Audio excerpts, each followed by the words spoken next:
मेरी बेटी लकड़ियां चुनकर आ रही थी। रंजीत सिंह के बेटे जगन्नाथ ठाकुर ने इसकी इज्जत लूट ली। हम गरीब हैं, इज्जत के सिवा हमारे पास कुछ नहीं है। अब कौन इससे शादी करेगा? अब कौन इसका हाथ थामेगा? आप न्यायमूर्ति हैं, आप ही फैसला कीजिए मालिक।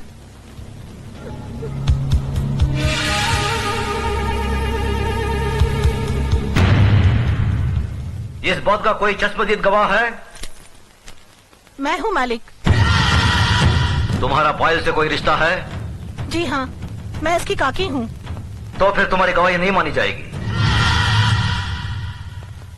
गवाही सिर्फ उसकी मानी जाएगी जिसने अपनी आंखों से देखा है, लेकिन इस लड़की के खानदान से उसका कोई रिश्ता ना हो। है कोई ऐसा साक्षी, ऐसा गवाह?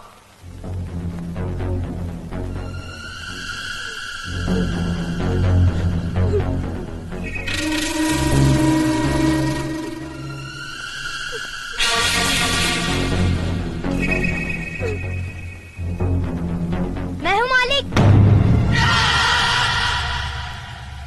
मैंने देखा है। तुमने क्या देखा है बेटे? मैंने देखा कि ये इस दीदी को जबरदस्ती अपने कंधे पे उठाकर पंपशीट में ले गया और दरवाजा बंद कर दिया। ये बचाओ बचाओ चिल्ला रही थी, मगर वहाँ कोई नहीं था।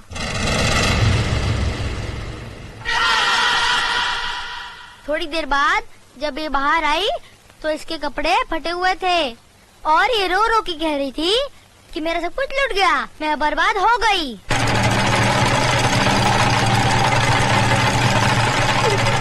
जगन्नाथ, कमीने कुत्ते, तूने इन गरीबों को क्या समझा है? ये वो गरीब मजदूर हैं जिनके खून पसीने की बरकत से हमारी धरती पर हरियाली जागती है। हमारे सर पर जमींदारी का ताज इन्हीं गरीबों की बदौलत है, जिसके बदले में उन्हें 2 वक्त की रोटी 2 गज की चादर मिलती है। और तूने उसी चादर में घुसकर इस गरीब की इज्जत लूट ली। फिर तुझ में और जानवर में क्या फर्क रहा? मुनीम जी, देवी माँ के मंदिर से सिंदूर ले आओ। जी मालिक। पायल, तुम इधर आओ। जिन हाथों से मजबूर करके इस कमीने ने तुम्हारी इज्जत लूटी, आज ये उन्हीं हाथों से तुम्हारी मांग भरेगा, तुम्हें अपनी पत्नी बनाएगा। ये हमारा फैसला है। गजराज, अपना फैसला बदल दे। आंखें मत दिखा। ये नीच, जिसके पांव अगर मेरी हवेली के फर्श पर पड़े तो फर्श गंदा हो जाए, इस 2 टके की लड़की को तुम मेरे घर की बहू बना रहे हो। तो नहीं जानता, जमींदारों में तो ऐसी बातें होती ही रहती हैं। मजदूर औरतों और मालिकों के बीच में ऐसे खेल तो अक्सर होते रहते हैं।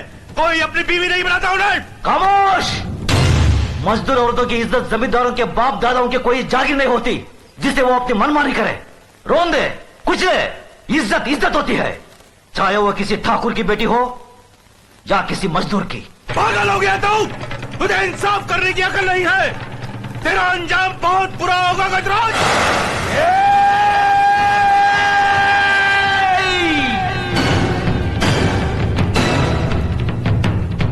इसके आगे एक लफ्ज भी बोला तो जुबान खींच लूंगा। तेरी औकात मेरे सामने खड़े होने की भी नहीं है और तू मुझे ललकारता है।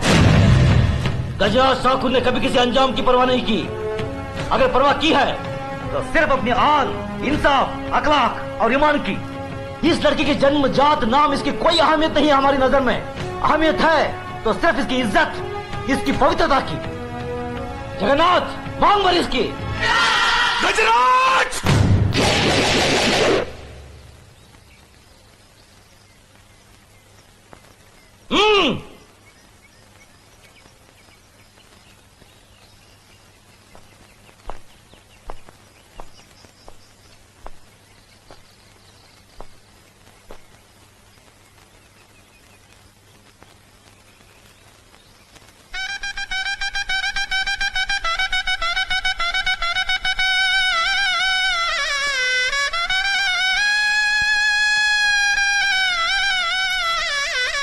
सदा सकीर हो बेटी। जगन्नाथ, अगर तुमने इसे कोई तकलीफ दी तो हमसे बुरा कोई नहीं होगा।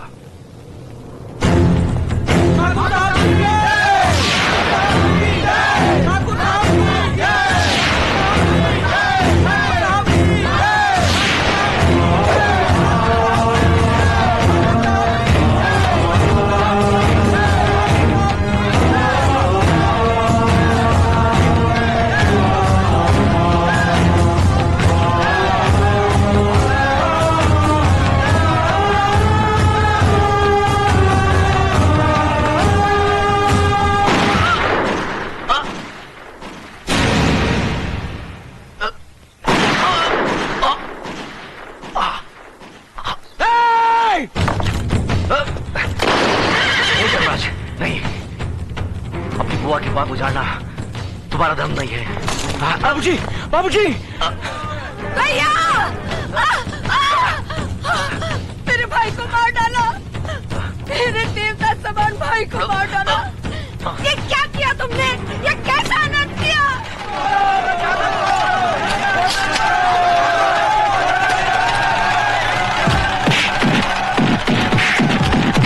रुक जाओ, छोड़ दो उसे। जो अपराध उसने किया है उसकी सजा उसे जरूर मिलेगी। आज से 18 साल के लिए हम रंजीत सिंह ठाकुर को समाज और बिरादरी से बाहर करते हैं। आज के बाद अगर कोई भी इसके परिवार के साथ किसी भी तरीके का संबंध रखेगा तो उसको भी यही सजा मिलेगी।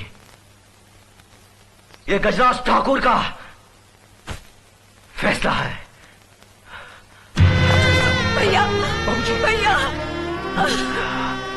बाबूजी, बाबूजी, बाबूजी। धर्मराज, न्याय करने वालों के लिए रिश्ते और जज्बात कोई मायने नहीं रखते। बेटे, जान चली जाए पर आन ना जाने पाए। जान देकर जो आन की रक्षा करता है वही न्यायाधीश इंसाफ के आकाश की बुलंदी को छूता है।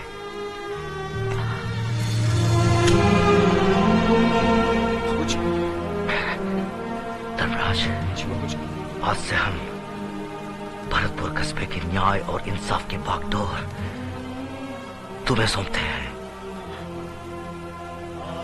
याद रखो बेटे, जिस दिन भी तुमने अनजाने में भी गलत फैसला किया तो समझ लो वही दिन तुम्हारी जिंदगी का आखिरी दिन होगा। बाबूजी, बाबूजी, भैया, बाबूजी।